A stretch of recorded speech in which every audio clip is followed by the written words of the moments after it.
Small shed I've made for my indoor plants. The tiles are made up of clay. I'll show you a number of varieties of money plants in it. See this, it has something pink inside this.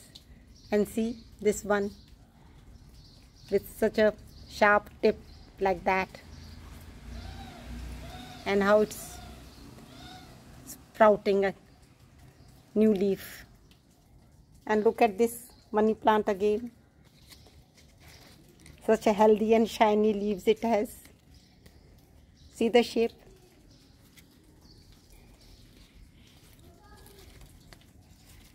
See how it's growing, sprouting.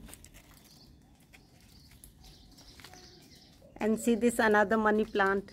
It has something cream color like that, like painting on its leaves. And see this variety also. So nice.